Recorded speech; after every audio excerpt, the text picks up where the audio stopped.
Greetings and welcome to Old Drunken Discography. I'm your host, Jason. My other host with the ghost shirt is Tim. Howdy. And the other one is Bill. I'm the other guy. He's the other guy. Each The week... world needs other guys too. Damn right. Yep. Each week, one of us selects an artist to bring to the panel for everyone to listen to, discuss, and rank the studio albums. This week, it's Tim's pick, and he chose Ghost. If you like this content, be sure to hit thumbs up. It really helps the channel out, and consider subscribing to follow along with us. It's greatly appreciated. So, brief relationship history with Ghost. I'd never heard of him until Tim said, hey, we should do Ghost. I'm old. I'm not on TikTok, but you should follow us on TikTok. While listening to the albums, my oldest kid said, oh, are you guys doing Ghost? I said, yeah. And she said, Ghost is emo music for people who aren't emo. Okay. Then my youngest kid today said, Ghost is for posers. And I said, what do you mean? And she said, only posers listen to Ghost. Well, horns for that. I was impressed that she even knew the word poser, honestly. Right? I didn't know kids still said that. Poser? Right? That's cool. But yeah, this was a completely brand new discography. Not even a song I knew going in. You know what? I'll follow up off of that one. And considering I didn't even have anyone around me listening that was like, oh, you're listening to Ghost? Like, no, I didn't even have that. So I was just complete blank slate, no outside influences whatsoever when I was going through this discography. I'm not old, but I don't do social media or TikTok at all. So I live under a rock. It's fine.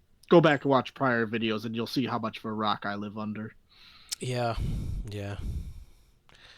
We're going to get you out of that rock. I'm trying to. Are you I really ready to am. rock? Are you ready to roll? We're going to have a rock and roll party tonight. Oh, yeah. Rock till we drop. All right, Tim, what about you? So I was in 2010. I was scrolling through my usual internet sites for music news. As I do, I've always kind of stayed on top of what was going on in my own little bubble because I also live under a rock. And there was one day where like two news articles popped up. The one headline was James Hetfield recommends Ghost. And then the next one was Phil Anselmo recommends Ghost. And it's like, I'm going to check out Ghost. That's, if they're both going out there making headlines for it, might as well check it out. And I kind of fell in love with that first album. It was pretty magical in 2010. It had been a long time for me to find a new band that actually kind of excited me. Been there. And then I've kind of been on the train ever since. I've taken a couple stops off and wandered, but I've seen them live now 5 times. You've been on the Ghost train. Hey. Counting Crows reference. Shout out Joe. So first album.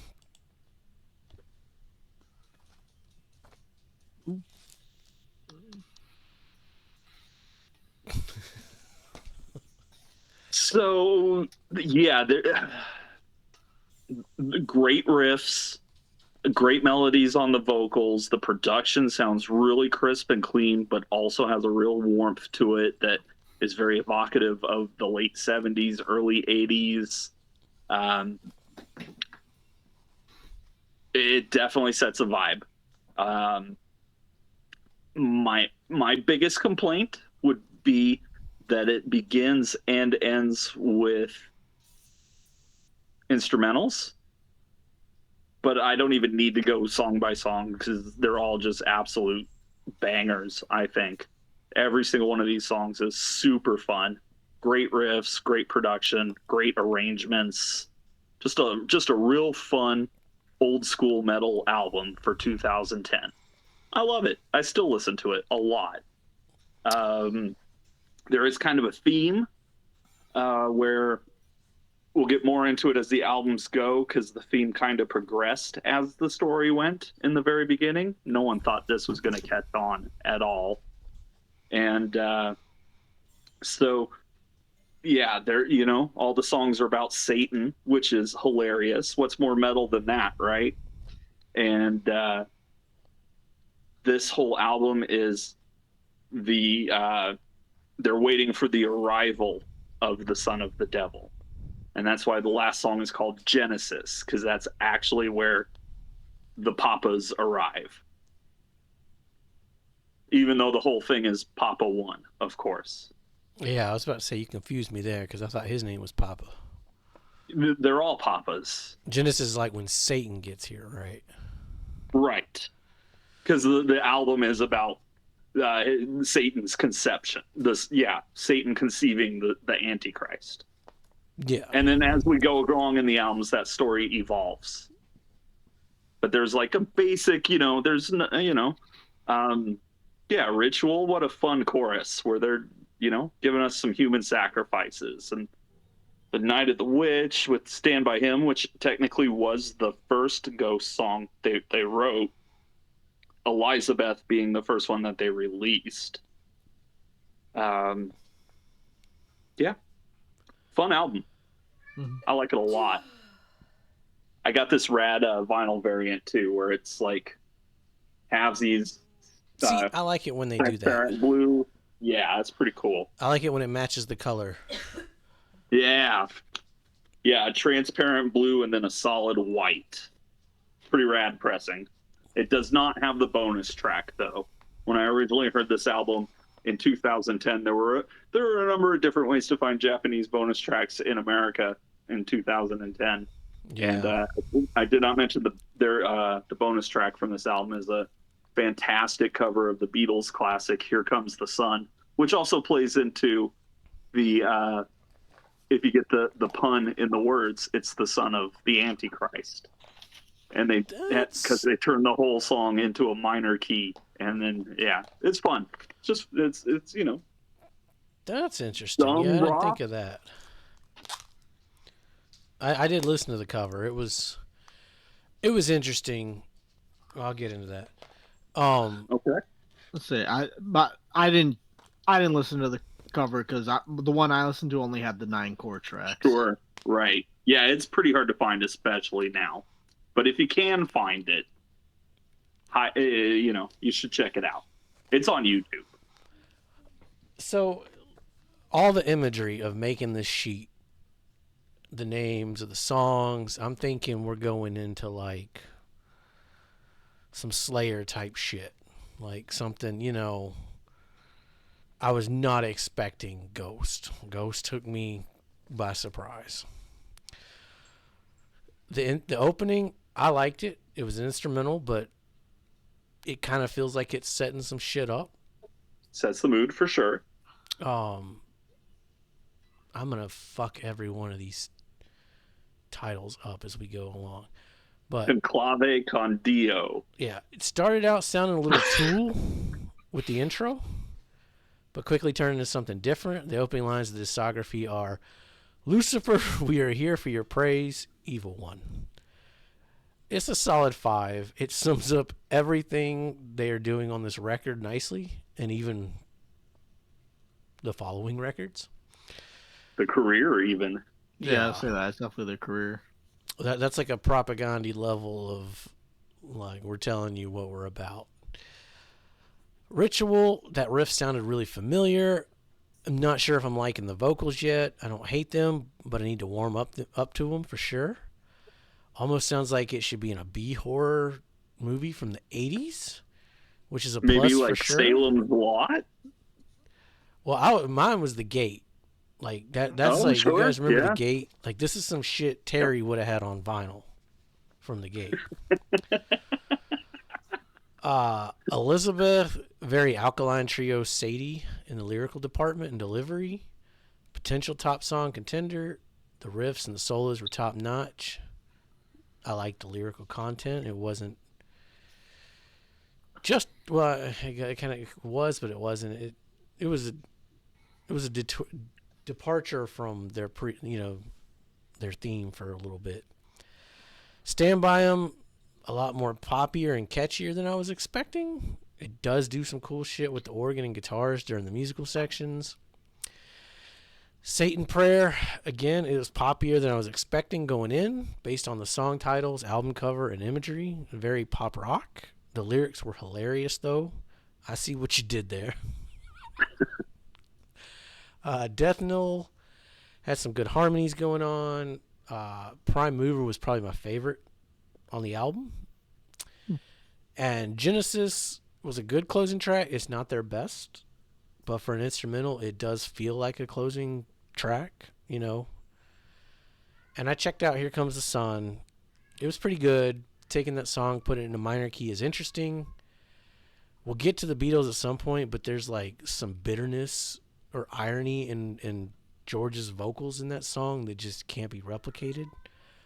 But I mean, for a cover, it is a damn good cover. Like, that's a hard song to do right. There's a lot of bad Here Comes the Sun covers, and this isn't one of them.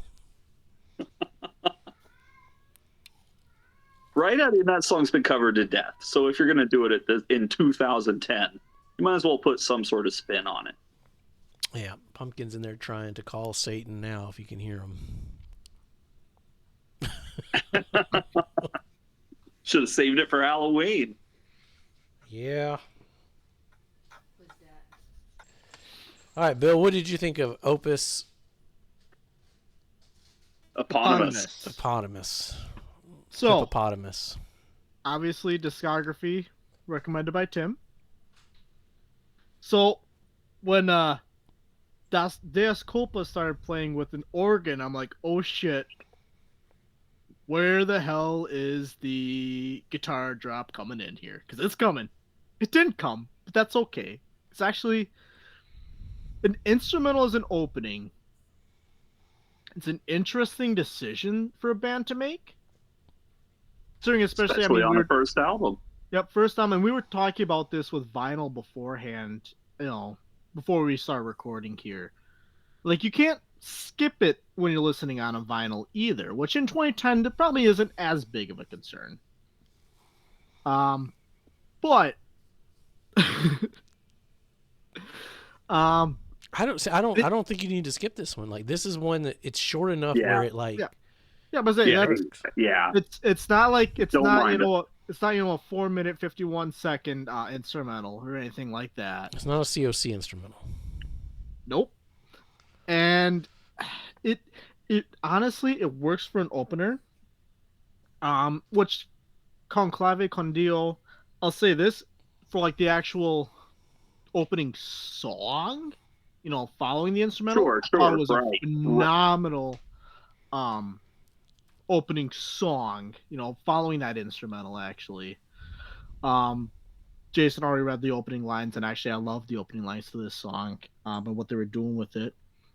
Ritual, Jason, I'm gonna say you probably just need more time with that song, because I felt that Ritual was a banger. It might be an I Appear Missing Part 2 here. Sorry, I didn't stress this enough. I like 80s horror movies, so that was a compliment. I like. Right? Okay. So you still gotta go a little bit further, though. You might still need a little bit more time with this song. I needed more time with the vocals. I was not expecting the vocals. Well, the vocals. I'll say this with it, and I'll preface it just because it happens throughout the discography.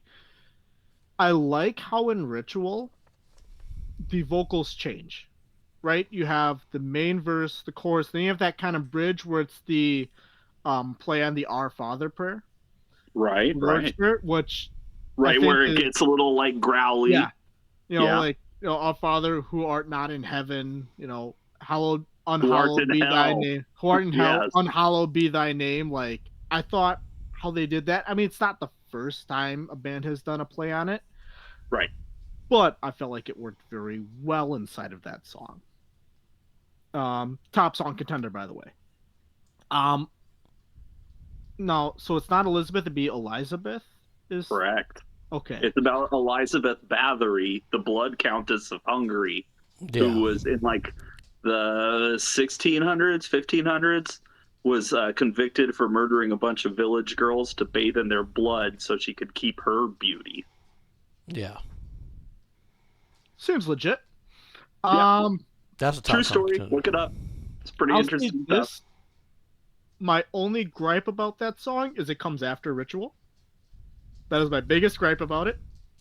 Like, it's a solid song. One would say a Granted, top song. it's followed up. I didn't say that, but it's followed up by "Stand by Him." Which one would Which, say a top song, even if it does take the drum intro from Motley Crue's Too Fast for Love. I don't mind that, though. Mhm. So my biggest gripe on "Stand by Him," I feel like they drag the end a little bit out, just because it kind of get a little repetitive in it. Too young to fall in love. I'm sorry, I misspoke. Um, like just, and that's the other comment I have with some of these songs. They get repetitive lyrics and repetitive instrumental pieces aren't an issue unless if you do it. I mean, there's a point where you do it just a little too much, and that's See, and I think the transitions on here are pretty interesting. They're not necessarily doing them on the 2 and the 4 or the 1 or whatever. They're throwing them on off beats, and they're kind of so they're I like the transition, but it's just like it's when they're so the transitioning it to like the same segments though, right? Like, well, sure, but I mean that's a song. You know, you yeah, come up with well, 3 parts, you got a song. yeah, exactly, and like that's, I mean, that's And the riffs and do change a lot, like, you know, especially with the 2 guitar tracks playing off of each other. Like one is panned hard left, one's panned hard yeah. right, and individually they're doing 2 completely different things that creates that cool third thing that, you Yeah. know, that you're actually hearing. And I'm trying to just say I don't like every song to death here. I'm trying to find a couple negatives here. Let me be. that's fine. That's fine. Do it. I'm trying to find a couple critiques, so I don't just say I like all these songs. Okay. Hey, we're all about hashtag integrity Hashtag here. first album bias. Come on, guys. For Satan Prayer, I thought that the guitar solo, though was strong, wasn't quite as strong as the guitar on the other songs on this album. And note how I said that, the other songs on this album. Mm-hmm. But it was still a damn strong one. And I love the like almost had like a methodic progression as it went through the song. Like, all right, we got this segment. All right, we got going to this segment, but it wasn't like a do this segment, now we go here. It's like the transitions were still done well. Mm-hmm. Definitely, yeah, Death Knell. I felt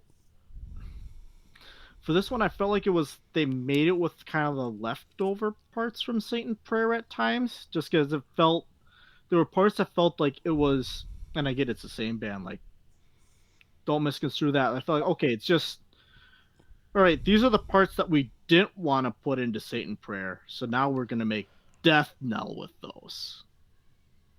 I do really like the bass tone on Death Knell and the way it works with that funky drum beat. So I like that. Yeah. I mean, I did go. mention the drums here. Yeah. But like it felt like the melody wise, felt like it was very similar. I'm trying to see that, but yeah, I hear what you're saying. Prime Mover, I didn't write much down for notes. I just wrote that this song was damn good. It was a solid song, and then we get to Genesis. So I'm gonna do what my thought process as I was listening to Genesis was. All right, we got some instrumentals to open. It's a nice way to end an outro song. All right, this is a pretty long instrumental intro. All right, let's see where this is going. All right, this instrumental's, it's pretty good, but when does this song start? All right, I mean, there's only, a little bit left of the song. hasn't had any vocals yet, but I mean, damn, it's a damn good instrumental. Oh shit, it was an instrumental to close, but it was a damn good instrumental. What you gonna do? Um, I'll say this, for albums that have started and ended with an instrumental, I thought they did it very well. Because there are bands that start with an instrumental or end with an instrumental. Cough, cough, a certain hidden track. Cough, cough, end. They There are didn't open times- with a hidden with a. They didn't open with a hidden track either, which they only had half of the bad formula. But no, I do agree. I think the opening and closing tracks like bookend the album very nicely on this one. Saying I thought Deus Culpa went well into Conclave con Dio. Just especially like I said, that first song was a good intro into the album. And then Genesis, even though it was an instrumental, I thought was an exceptionally solid closer. I would almost argue one of their better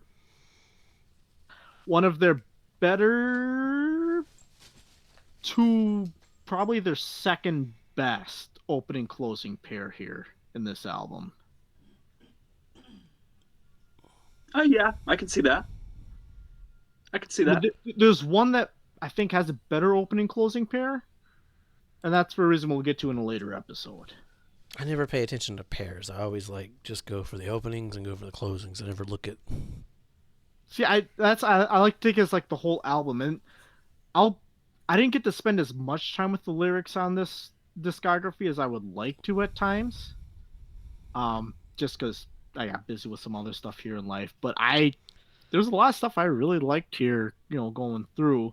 And obviously this is the first album, so it's a gimme here for when we rank it in the next little bit, but I just want to get that out there. I really liked a lot of stuff going on in this album.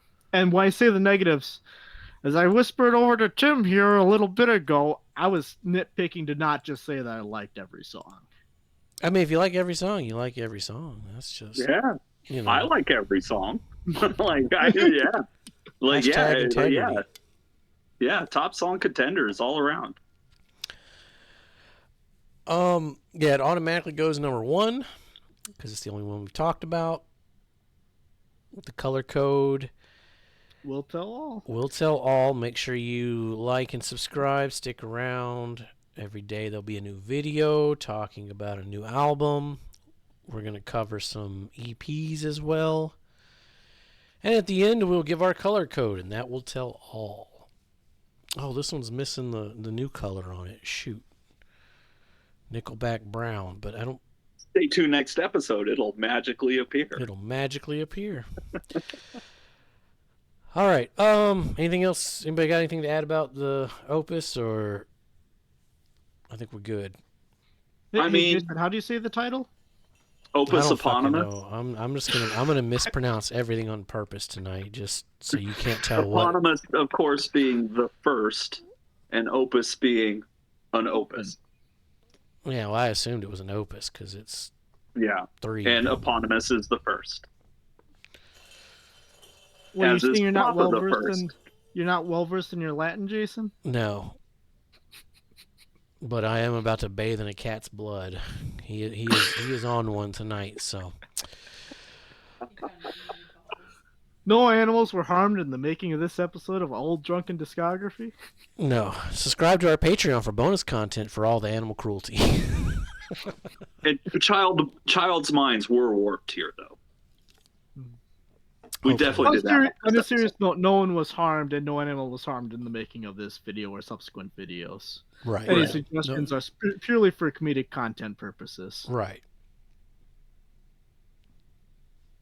YouTube hates us. Smell the dead human sacrifices.